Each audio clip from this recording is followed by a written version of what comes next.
Hello YouTube land, my name is Castle and today we're going to be playing some Path of Exile. Today I'm going to be showcasing you my RF Inquisitor. Now, if you've known me in the past, I've done RF Chieftain Cycloner, but those days have ended. Comparing the two, I'd say that RF Chieftain can still push out a lot of regen, but Inquisitor is just the way they go. It's just much more comfortable, much tankier, much better at everything, especially with Ashes of the Stars, as well as Legacy of the Fury.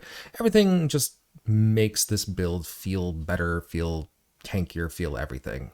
Aegis Aurora, one of the best shields in the game, in my opinion, and I have a feeling it might get nerfed, but we'll see. We are going to do a couple quick maps. We'll start off with an Hezmin again. We'll then do a Minotaur, and then we'll do a Sirus. Now, the damage behind this is mostly actually in the fire trap itself. But RF, I mean, okay, first off, can we talk about the size and radius of this RF? It is huge. RF Chieftain couldn't really do that very well. This thing's insane. But yeah, this thing uses two abilities. RF, which roughly has around 700,000 Sirus DPS. And then Fire Trap, which roughly has around 2 million. So you're looking at around 2.7. It can go a lot, it can go higher than that, and I'll show you in the Path of Building once I actually get that switched over. And defense-wise, this is a pretty solid build. It's probably among one of my tankier builds out there. I'd say, other than like an Aurabot, this is probably one of the more tankier builds that you're actually going to get. Other than maybe some Necro builds that are out there. Like, my Mage Skeletons is pretty tanky, but in no way can it compare to this.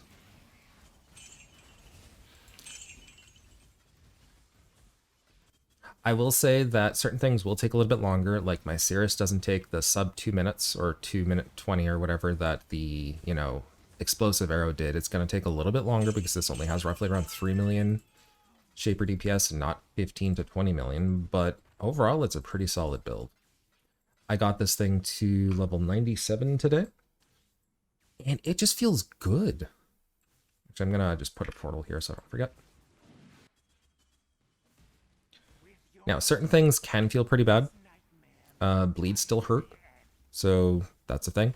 There are ways to mitigate that through equipment and other things. I just haven't really. And now we just kind of play let's chase the Hezmin. I'm going to actually chill inside some of the poison if I can. Just to show you, like, the damage that I take and how fast I gain it back, and I'm not even flasking, really. There we go. There are a couple things to look for mapping. You're looking to make sure that maps do not have no regen. Potentially no elemental reflect as well, because you are using technically brands, and I think that has upfront damage. I'm pretty sure it does. So I avoid it anyway, just out of habit while rolling my maps. And I usually roll my maps in like a full tab. So I usually make sure not to have certain things that I don't want for any of my builds. And that includes elemental reflect, that includes the no region, that includes temporal, because I can't bother with it. And certain maps that are very fizz heavy, like this one, I try to avoid vulnerability because you are still susceptible to one-shots. But once we get to the Path of Building, you'll be able to see how much effective HP I have, and you'll probably laugh a little. But yeah, so again, I'm used to doing the Chieftain variant, and although the Chieftain variant has like a lot more life regen, it can't handle as much. And that's primarily due to the shield. It's primarily due to the fact that you're doubling up your life regen by adding extra energy regen on top. It's actually kind of nutty. The fact that you can mimic the amount of life regen you have into energy regen. I think I'm somewhere around 3,200 in total for both life, energy, shield combined, which might not seem much comparatively to my Chieftain version. But the Chieftain version's kind of gone.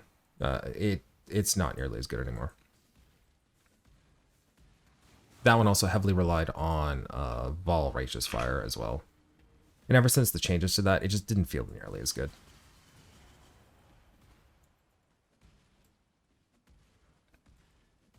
Hoping that might get addressed in the future, because then I can continue playing my favorite version of this. But realistically, at this point, I'd say this is actually my favorite version of it. I've seen the light. I also tried Juggernaut. Juggernaut was okay. I ended up deleting that character though. So I tried both Chieftain and Juggernaut before just rolling a new character, and it just ended up being this one. So I'm probably susceptible to certain slams, but maybe not. Let's find out. If I die here, it's fine.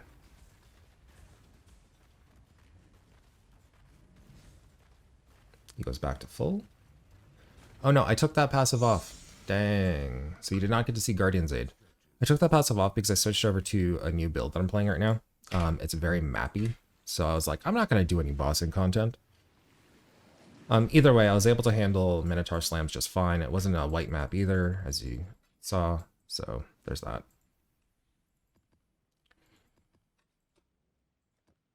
Let's swap over to a Sirus, shall we? And again, keep in mind, I'm horrible at the Sirus fight in general. I never really liked it. When I first initially tried it, I tried so hard to like the fight. But I tried it with zombies when it first came out, and every single time the death beam or the die beam happened, it was literally an instant death just because of how much it lagged my screen. I just kind of gave up on it for like 4 leagues. I don't even think they still fixed that really very well with minions, because I tried it with mage skellies, and although I was able to do it just fine, it still felt like it was just a giant lag beam. Most comfortably it was actually with Explosive Arrow. I have done this a few times with Righteous Fire, and it was just fine. As I mentioned in the previous video, I wish I could just skip this dialogue. Having to hear 30, 40 seconds of dialogue every single time is kind of meh. Actually, I think that's closer to a minute. Just going in, getting in, going to this part, it's an extra minute that I don't really care about having to see like 30 times a day if I start focusing on Sirus maps. Now, keep in mind, again, this is not 20 million DPS. Can you stop teleporting? Yeah, die.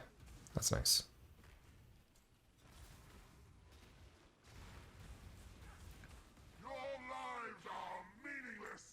So as you can tell, this is an explosive arrow. It does not have 20 million shaper DPS. It has closer to around 3, so things do take a little bit longer. However, the added tankiness to this is actually quite nice. And I'll go over all of this in the Path of Building, which will be in the section next. But if you can't tell, I have basically unlimited endurance charges. The longer I'm in a map, the more endurance charges I get, which is fantastic. Even though I don't necessarily need it for like resist purposes or anything like that, it's still nice to have the extra tankiness. Not sure if I could take that. I should probably test that out sometime. I don't think I can. And I mean, I'm still susceptible to bleeds. I'm still susceptible to like dying if I walk into those. Generally though, I don't have to worry too much. It's basically usually if I just don't pay attention.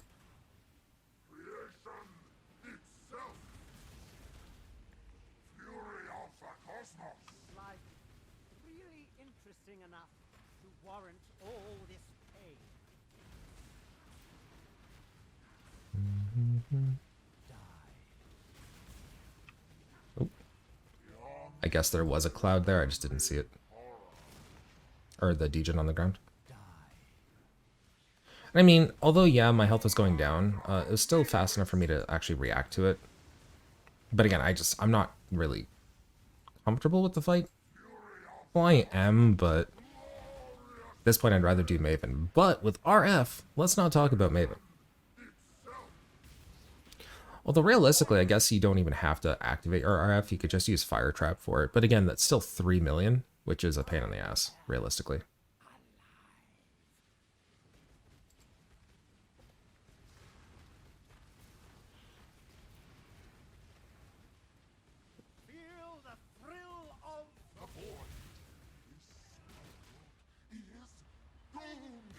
The only downside about the last phase is we have to do the whole spindle thing multiple times. And this, like, multiple times. So it's a little bit annoying, but it's not like you have to worry about dying. My mana is spent. I didn't even have to life flask there. It didn't even have a chance to go through all of my energy shields.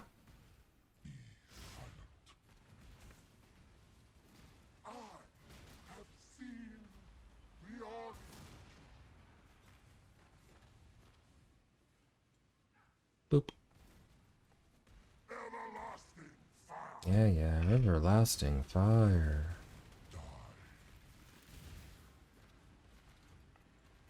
Like, this is a very tanky build. Again, it's one of the tankier builds that you can create, and in the path of building, I'll definitely show you why it's so tanky. It's actually quite nice. And how to actually put in just a little bit of extra damage. That was actually pretty close.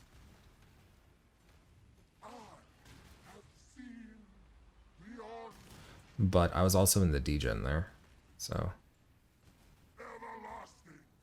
I think that combo is the only thing that can probably do it, is if I'm in the degen while he's doing his die beam. Because, yeah, the corruption of the Awakener. Alright, do I need any of that? No, I don't. So first off, Legacy of the Fury. Amazing boots. It's basically what Righteous Fire kind of needs right now, is just that little extra bit of... I don't know, not auto bombing really, but like explosions. It definitely helps. Best in slot enchant is regenerate 2% life when you're hit recently. Here, just filling out resists. Rings are literally just, again, filling out resists. Dexterity, which is important. In my case, for things like faster attacks, and I did have a phase run, I don't think I'm requiring as much dexterity anymore. Oh, I guess I am. Fire trap, I guess. So I'll check to see how much I'm missing, but before I was running phase run instead of vitality, because you don't really need vitality, although vitality will add an extra like 300, 400 regen to your character. So the Eldritch stuff that I decided to use was spell suppression and fire damage over time. You could probably get higher versions of these, because I think this is... Oh no, actually, fire damage over time is grand.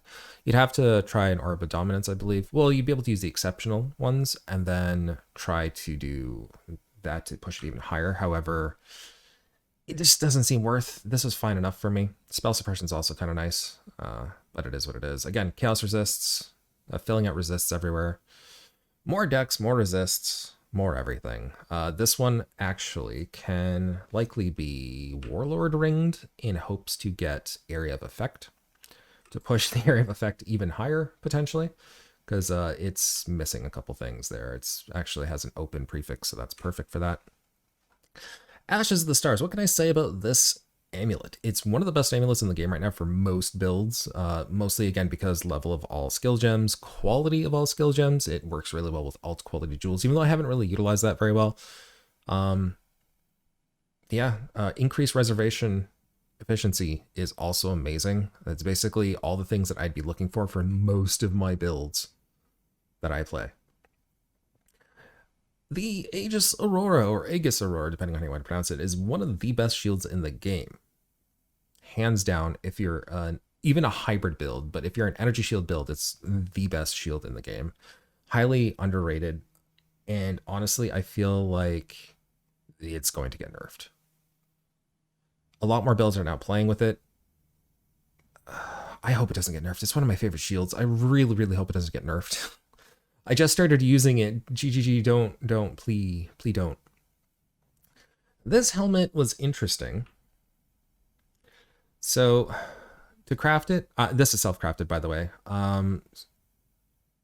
Essence spam for the 30% more elemental damage. Hope that you get a burning. Don't really care about the last suffix. If you got an armor or life roll as a prefix, cool. Fill it out with a crafted socketed AoE. However, if you have an open prefix, what you can do is prefix cannot be changed and Chaos Veil. So that's a 2 Exalt slam every single time after the fact, and hope that you can unveil +2 to the level of socketed AoE gems. That's kind of cool. Again, self-crafted. I bought the base and then crafted the rest, I think, for like $300, 4 exalts plus, I think, 2 attempts for prefix cannot be changed. So roughly around 8 exalts in total. Well, let's say 9 just in case. These helmets, by the way, 40 exalts for the cheapest helmet. That's pretty good. All right, let's switch over to Path of Building. As mentioned, this is a pretty fun build. You're looking for this version around 2.7 million Sirus DPS. That is Sirus, right? Shaper. So yeah, same thing. I will say the scepter that I was talking about, it does exist. It does increase the damage quite a bit. You're then looking at 3.2. But again, that's at 50 exalts, and I try to keep some of my builds relatively budget, even though, again, this helmet alone is like 40 exalts minimum. Probably more, because I think I might have actually forgotten to tick off something. Overall, it's pretty damn good. And, oh, actually, one of the reasons why, let's go actually really quickly back. Sorry, I know I keep swapping back and forth. One of the reasons why I have unlimited endurance charges is because of this. Gain an endurance charge every 14 seconds. And then a lot of my jewels, what they'll have is endurance chance duration on them. So determination increased aura effect also is good for more armor. That was the only thing that I forgot to go after. And again, just filling out more resist, filling out regen. I can definitely min-max a lot of this equipment, get more regen on it, which again, I'll go over in the Path of Building. All right, back to Path of Building. Sorry about that. So Vitality can't really go much higher than 15, 16, just because I still need enough mana to sometimes cast my brand. Let's go over the tree, though. So this actually looks like a pretty standard RF build. Like if we were doing this as a Marauder, we'd start off here, we'd go down, and then this would be pretty much the same thing. Again, why this shines so much is because it focuses a little bit on Energy Shield and the Aegis Aurora. And the fact that one of the nodes here is also recover, no wait. Yeah, Consecrated Ground causes your life regeneration to also recover Energy Shield for you and your allies. So literally this one node duplicates our Energy Shield, or basically duplicates our life regen to equal Energy Shield regen. And that is amazing if you have a decent amount of Energy Shield. Amongst other things, like, I don't know, it's really nice. That's all that I could say. I mean, technically we'd be able to kind of replicate the same thing with RF Chieftain, but it's just not the same. Everything in the Inquisitor just feels nicer. I hope that Chieftain eventually gets a rework. And I know I keep talking about Chieftain, but Chieftain is near and dear to my heart, so... Anyway, basically, yeah, you don't even necessarily need these. This is just a comfort thing for my RF. In all honesty, it's 35 radius. With this, it'd be 36. So once I get to level 98, that's what I'd probably do. Because I don't really care about the damage. I just want faster, bigger mapping stuff. So over here, again, you just fill out all of your clusters. You fill out all your masteries. We are max block, max spell block. 8% spell suppression, but at that point with max block, spell block, with Aegis Aurora, I never really felt the need to try to aim for the spell suppressions. Cluster Jewels, Cremator, Prismatic, Widespread, that's your bread and butter. Alternatively, if you wanted a little bit more damage, you can go for this, but this is relatively safe to skip, which is why I did. Here you're looking for Exposure Therapy, Wrapped in Flame. So again, cast resistance over time is kind of nice. Cannot be chilled while burning. That's also kind of nice.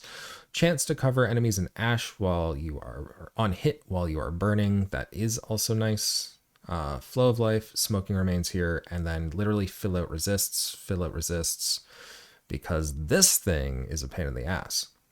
Now, the reason why this is a pain in the ass is, if it wasn't for the fact that all of my equipment is prepared, this reduces all elemental resists by 70%. However, it increases elemental resists, or elemental resists are capped by your highest maximum elemental resist. So the reason why this works is because our cold resist is at 88%. 5% is given from Aegis Aurora, whereas the other is given from Purity of Ice, because normally as a Righteous Fire you'd be going for Purity of Fire, but because of this new like combination, you can actually do it this way, where you focus on the ice resists and go from there. Now, there are other things you can do. I can actually pump this up to 99, I believe, from, I think it's the glove. I think the glove has ice resist on it, and I think the body armor has ice resist, but I really prefer the endurance charge on that one. And I do have this effectiveness, which does change it between 87 and 88. So keep that in mind, that aura effect does affect that as well. And the anoint that I have on my amulet is just charisma. So there you go.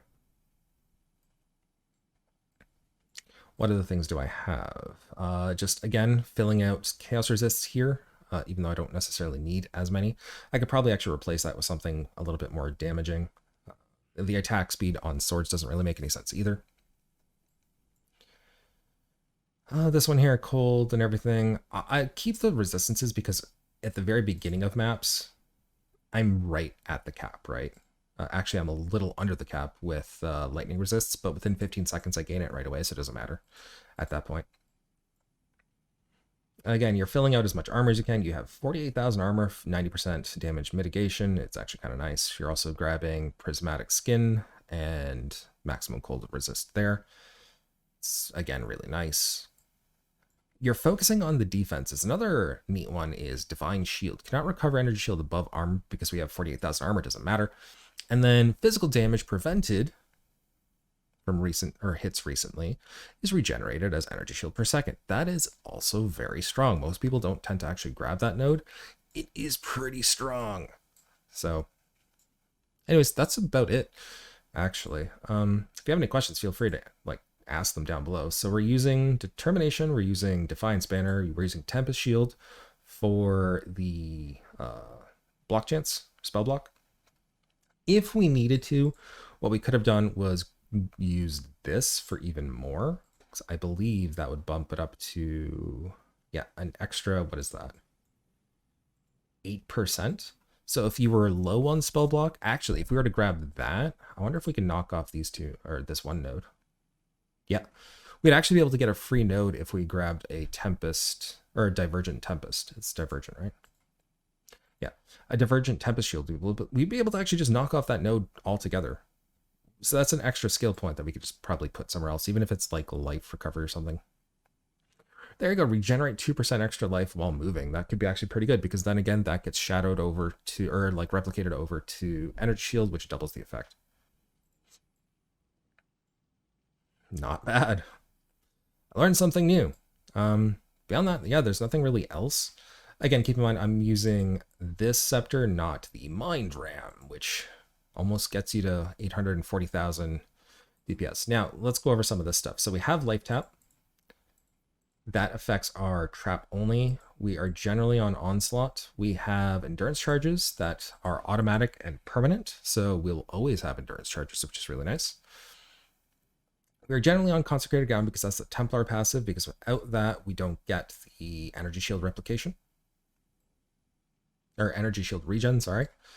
That doesn't really affect us, even though we are technically burning.